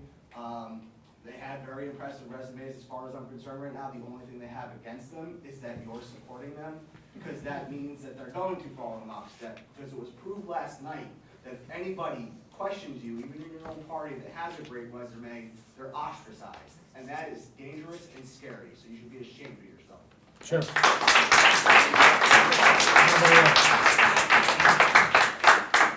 Is there anybody else? Yes. Chris Rowe, 72 Mailer. 6 months ago, I was not an overly political person, certainly not in local politics. I liked local politics because they weren't partisan. It kept things simple, maintained my roads, kept my kids safe, simple stuff. To Mr. Thomas's point earlier, though, as of late, the actions of you and some of the members of your town board have lit such a fire in me that I said I gotta get engaged. I gotta do something. After you found a way to backdoor yourself a raise, I decided to submit my application for the special budget committee. I knew something was wrong with that committee when I sat through that interview and I was questioned about my thoughts on high-density housing. I knew something was wrong when I was being questioned about whether or not I supported consolidation. And then I knew something was really wrong when someone brought to my attention the article that you sent to the letter 15 years ago. That was it. That was it for me. At that point, I decided there's no way I could associate myself with any of these banana republic committees that you're establishing. And I just want to let you and the members of your town board know that while you will have your committee that will be at your beck and call and serve as a fiscal vanguard for criticism here, you have another committee in this crowd, a fiscal committee of our own, that's going to be watching every dollar. And every single dollar will be accounted for, and if it's not, our committee will handle it accordingly. Yes, Chris. Hi, Chris Rupert, Mountain Road in the Village. The referendum came to my attention a few weeks ago, and one of the reasons that it may seem that it was rushed through is that the elections are in March. People are busy shoveling snow for a few months, weren't thinking about this idea of moving the election. It has come up before, almost every year, because it's hard to recruit candidates for positions in an election that's being held in March. You have to get signatures in January. You're walking around in the snow getting signatures in January, you're getting more signatures, you're trying to get a little bit of campaigning done, and then lo and behold, there's the election in March. It just stopped snowing. I don't know, my snow just stopped melting, it's still melting. So this isn't a new idea. It would save some money, and it would put the elections in a time and place where it would allow, within the same year, to get more discussion about those things happening, and more candidates would come forward, because they wouldn't have to go out in the snow and get signatures in order to get on the damn ballot.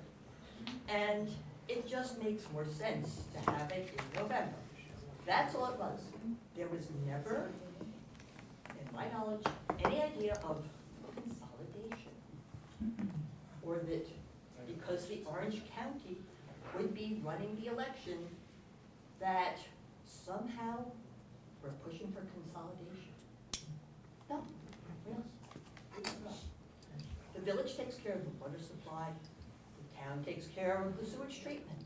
There's very porous borders between the two.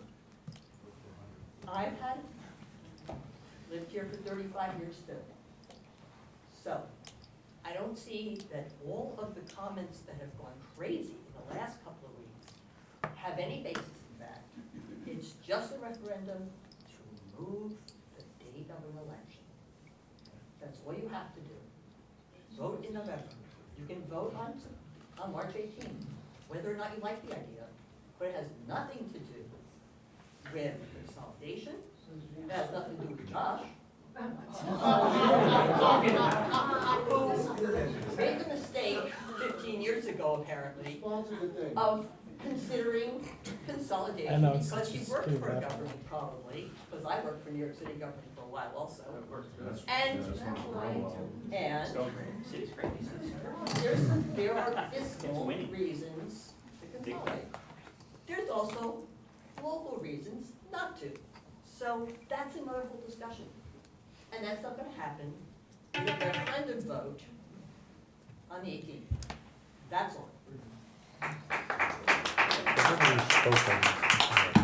Is there anyone else who hasn't spoken? Yes, Josh, I have spoken. Yes.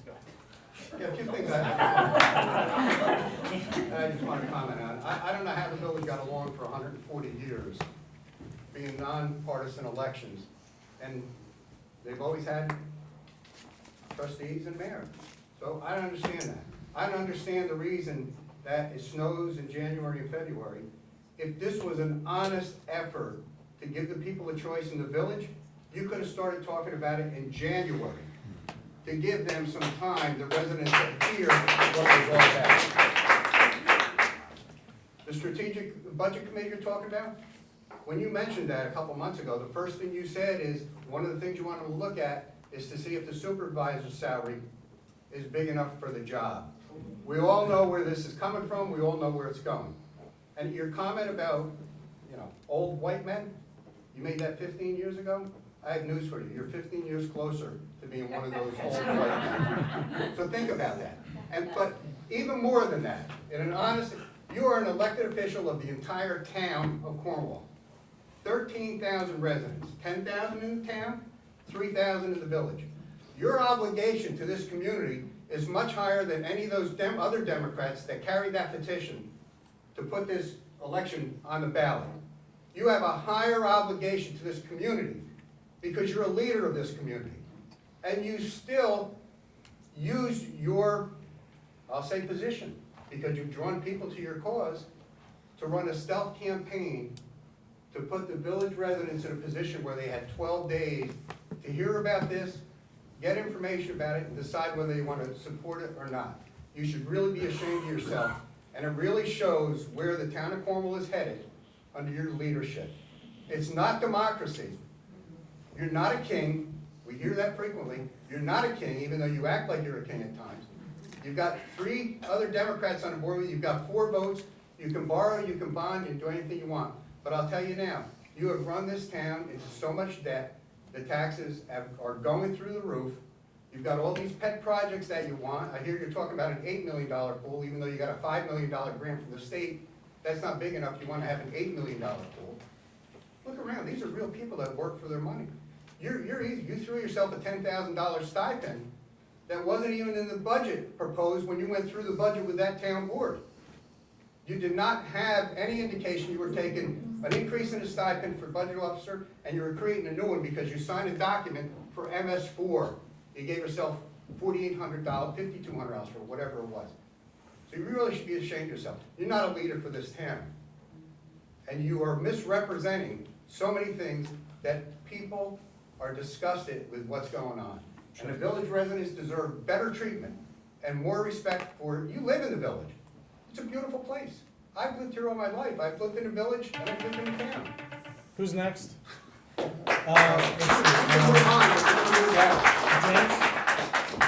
So, earlier I only commented on the fear of the conjoining of the village and the town, but I would like to think, I thought of one really good idea about the elections, which would be, we wouldn't have the damn political signs, like, it'd be 3 less weeks of the year that we would have political signs. Would that not be true? Right, if we consolidated the elections, we would have 3 less weeks of having the political signs out, which would be a good thing. Sorry, I hate the political signs.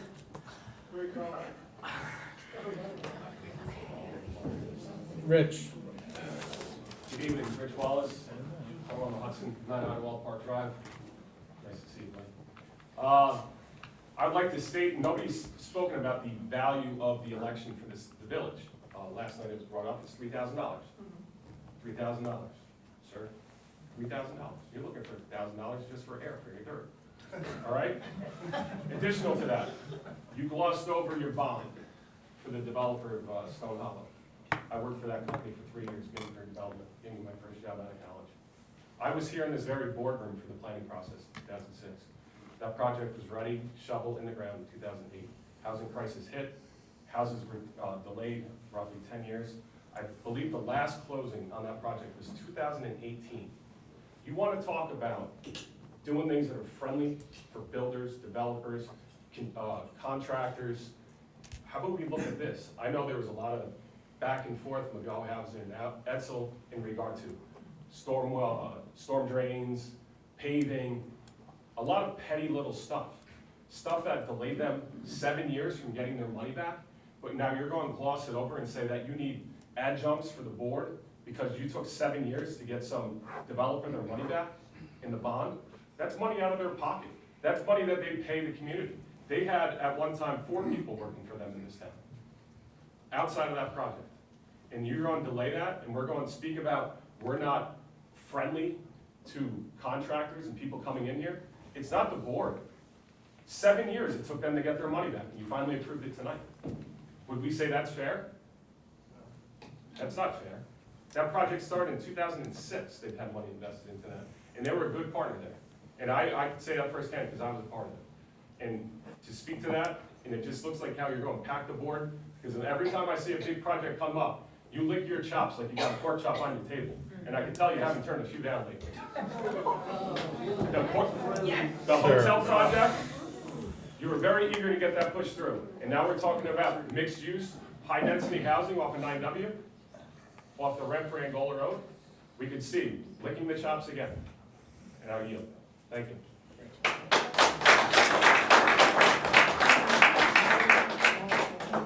That's your opinion, and I use my 3 minutes as I chose. John. John Hines, 6 Laurel Ave, member of the planning board, and speaking for myself. How many planning board meetings have there been where applicants have shown up to a planning board meeting and a quorum wasn't present? How many?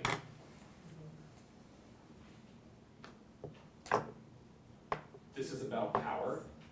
This is about political appointments and making a political process out of something that shouldn't be political. The planning board is not a political body. The ZBA is not a political body. But it's about power and the opportunity to fill seats. It's not about businesses and applicants not having a quorum. We're there. It's about desired outcomes. Chili Rich coming from you. Let's see, Angela. Angela Schumbarry, Cranberry Avenue. Yeah. I spent the day yesterday in Albany meeting with elected officials, both in the Assembly and the Senate. And the last state senator I met with, he and I got into a conversation about how political office was originally designed in this country. And we talked about how the breaks in Senate sessions and Assembly sessions are there for two reasons. And the two reasons are linked. The first was you weren't paid enough to be a politician to run your household just on that salary. So you had to go home and run your business, whether you were a doctor, a lawyer, a farmer, a shopkeeper, whatever. You had to go back home in order to survive the year. You didn't make enough in politics. The other thing that did was it put you in front of your constituents again, so you could hear what your constituents were concerned about. So you could bring that back to Albany, or you could bring that back to Washington, D.C. Much like Chris said earlier, a year and a half ago, 6 months ago, I didn't have much interest in local politics. But things have happened, my eyes have been opened, and I see our town is being run by somebody whose goal is obviously to be a career politician. When the government salary is not enough for him to support his household, he writes himself raises. And he continually doesn't listen to what his constituents are concerned about, what they are saying. So this is the exact opposite of how our founding fathers set up our government to be run as a part-time job, and forcing our elected officials to go back to their constituents, to hear what they had to say, to create laws, to run the government in a way that the people felt was best to serve their needs.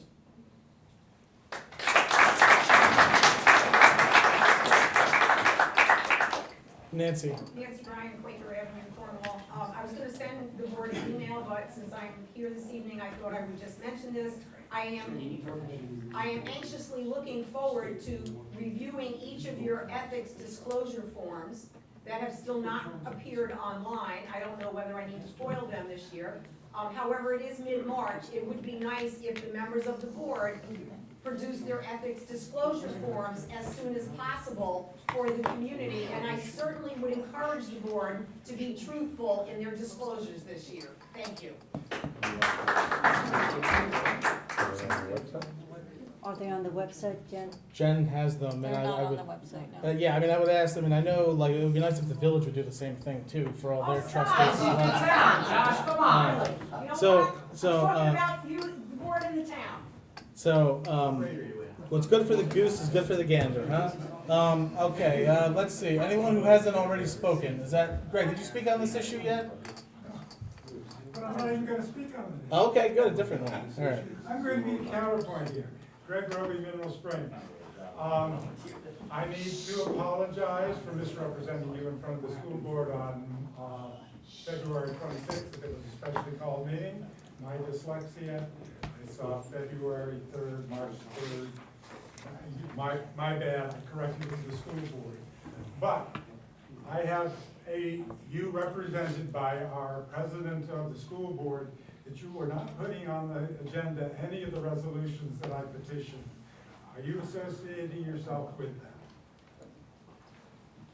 Not how we're, that's something I'm to not be even sure what aware you're of. talking about. But it's- You have a copy of it, the clerk has a copy of it, so nonetheless, it's in the record. It is a shame that the village, the town, tomorrow night, the library, even the school board, because they're scared, are not willing to put a fifth $5 million capital fund on the budget this year, so we could have another $7.5 million to leverage 3-to-1 and reduce the taxes for what we owe our school district in terms of bringing up the capital fund. But you chose not to put that on the agenda tonight. How That agenda gets erected, it should be our clerk's job. I've given her the 1907 manual. The clerk is basically a town lawyer prior to what has unfolded since then. And if we need to get back to where our clerks, who are impartial by law, can hear the petitions of the people, where people can be nominated by anybody who is a legislator, not by the supervisor in his administrative task. That has to change. And the comp plan is gonna be a point in thing. I still have an outstanding FOIL. The stuff that has been sent to me is completely fictitious in terms of why it's not being afforded me.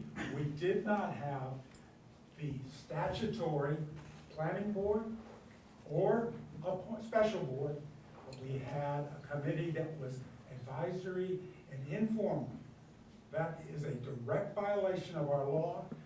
That gentleman sitting there at agenda number 1 for the first reorganization meeting where we got appointed is still empty.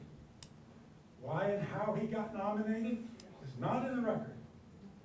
But he got on and then he voted and then things changed. This is repugnant honor culture, colonial era with rogueries from attorneys.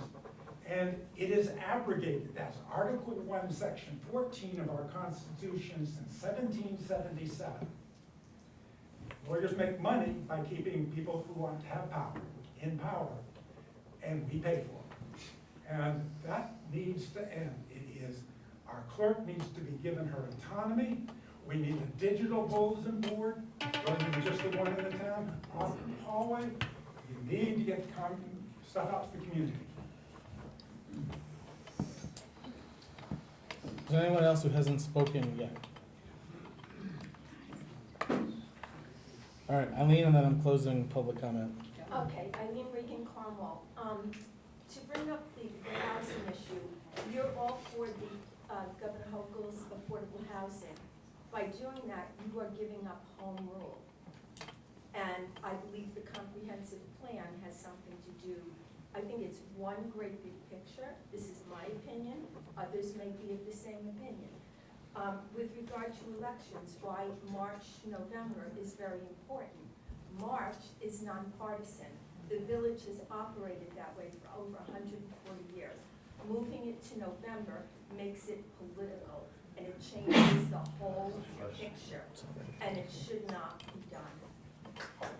All right, so closing public comment. What? I'm gonna go file a report, and you have an option. Does the board have anything to say? So, first I want to address a couple of things here. So I will say that, this election season has been really interesting because, I have people making ad hominem attacks. Last cycle, we had people attacking my wife and I. I have threats from developers. I have people stalking me, posting my photo on Facebook, commenting in threads. I've had to install security cameras on my house because of the level that certain people in this community have been, we have people on this board that have restraining orders against people that have threatened them. So for me, when somebody comments and talks about, oh, I see this guy walking down this neighborhood, and then this other one comments and says, oh, there goes Josh, and then, oh, I'm like stalking them, or I saw them like we're being watched when we're campaigning. Like the level of hysteria that some of you have is starting to get to the point where, my wife and I are feeling, no, we are. And we have board members here that are getting threats, who have active litigation against, so what I would tell you is that you guys need to lower the temperature. This is elections. Don't cry, campaign. And I hate to say it, but the political parties are already involved in this election. The Town Republican Committee is spending money on this election. Lies. No. So, Lies. yes, Lies. says the chair of the Town Republican Lies. Committee. Exactly. All right, sir, Lies. please, sir, please. I'm removing myself. I have spent my own money Lies, sir! This is exactly why you're getting this. You can check my financials when this is over, Josh. Very. How dare you!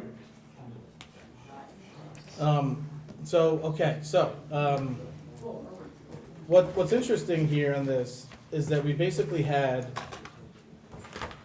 it seems as though this all started when someone got thrown off the ballot, and next thing you know, a website appears where we're bringing up letters to the editor from 15 years ago. I don't know about you, but I'm sure people in this room, have changed their minds over 15 years. I think it's actually kind of laughable, the case that you guys have tried to make over consolidation, because it's pretty flimsy, actually. And so what I would say is that this was designed to drive a wedge issue in order to defeat the referendum and to elect the other side's candidates. I'm about this pro-democracy, pro-voter referendum that is going to drive people out to vote, because more voters and more voting is better.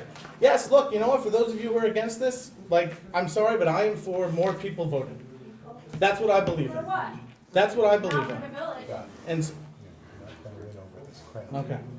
So, look, I'm gonna leave it here. I'm gonna let the information that's out there stand on its own, but we're for pro-democracy and pro-voting. And now we're gonna go into executive session. If I could get a motion to go into executive session pursuant to Public Officers Law, Section 105(1)F, to discuss matters leading to the potential appointment of particular persons to the Strategic Budget Advisory Committee and potential appointment of a particular person as a communications consultant. Mr. McCarty? Ms. Heath? Yes. Mr. Gold? Ms. Michaelozzi? Yes. Mr. Wojciechowski?